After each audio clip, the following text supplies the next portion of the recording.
আমার ছেলে শাহিদ আসাদুল ইয়ামিন, আমার ছেলে ফেসবুকে কোনো পোস্ট দিয়ে শহীদ হয়নি। আমার ছেলে কোনো আন্দোলনে পানি খাওয়াইতে যে শহীদ হয় নাই। আমার ছেলে কোথাও পুলিশের সামনে বুক পেতে দিয়ে শহীদ হয় নাই। আমার ছেলে সাধারণ জনগণ ছাত্রদেরকে যখন পুলিশের এপিসি থেকে গুলি ছোড়া হচ্ছিল, তখন সেই পুলিশের গুলি থেকে ছাত্র জনতাকে বাঁচানোর জন্য সেই এপিসির উপরে উঠে যায় এবং সেই ঢাকনা বন্ধ করতে যায়। তখন পুলিশ এপিসি থেকে নিচে নেমে তার বুকের বাম পাশে ক্লোজ ডিস্টেন্স থেকে তাকে শটগান দিয়ে গুলি করে। এবং এটা আমার ধারণা যে বিশ্বের সবাই দেখেছে যে আমার ছেলেটার উপর কি অমানবিকতা করা হয়েছে।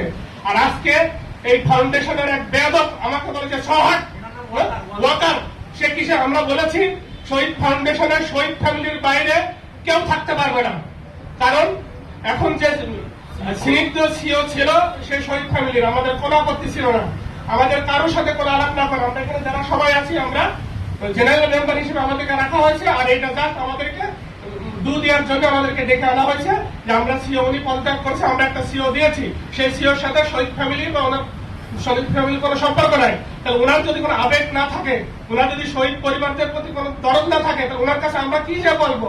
তাহলে কি আমাদের সন্তানরা কি শহীদ হয়েছে এই কারণে শহীদ ফ্যামিলির লোক এখানে রিপ্লেসমেন্ট করার জন্য? আর ওনারা বলছে যে আমরা কোয়ালিফাইড লোককে বসানো হয়েছে। আমি বলছি যে কে কোয়ালিফাইড না শহীদ ফ্যামিলির ভিতরে? আমি বলছি আমি Dhaka university first class first, আমি 22 বছর ব্যাংকিং চাকরি করেছি, আমি 17 সালে যমুনা ব্যাংক থেকে সিনিয়র ভাইস প্রেসিডেন্ট হিসেবে পদত্যাগ করেছি। আমি সিওর জন্য কোয়ালিফাইড না? আর কোথেকে কাকে ধরে নিয়ে আসি কেন হচ্ছে তাকে আমাকে সিও হিসেবে মেনে নিতে হবে? এই কথা যখন বলা হয়েছে তখন ওয়াকার সাহেব এটা আপত্তি করেন। আপনি কেন আপত্তি করেন? কারণ তিনিও হচ্ছে এই শহীদ ফ্যামিলির কেউ না, ওনাকে কেন ওখানে বসানো হয়েছে? শহীদ ফ্যামিলিতে আমরা বলেছি যে সিও এর আগেও শহীদ ফ্যামিলিতে ছিল, এখনো শহীদ ফ্যামিলির ভিতর থেকে দিতে হবে এবং যোগ্যতর লোক আছে তাদেরকে আপনারা বসান। এনারা বলছে না এটা চেঞ্জ হবে না, আমাকে বলছে সংবিধান পড়েছেন।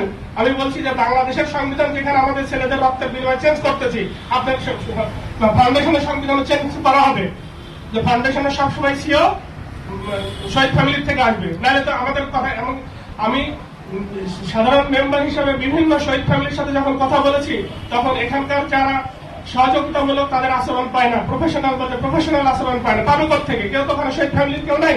এমনকি ফাউন্ডেশনের যারা আহত, যাদেরকে কর্মসংস্থান দেওয়া উচিত ছিল, ফাউন্ডেশনের অধিকাংশ কর্মচারী আহতও না, তারা আহত যোদ্ধাও না, তারা শহীদ ফ্যামিলিরও কেউ না। এটা তাদের আমরা ওয়াকার ট্রেজারার হিসেবে তার পদত্যাগ দ্রুত দাবি করতেছি, কারণ সে কোনো শহীদ ফ্যামিলিকে বলতে পারে না যে সো হট ননসেন্স। জীবনের সাথে চলে high five all time healthy life. নিশ্চিন্তে খান, স্বাস্থ্যকর অল টাইম পান।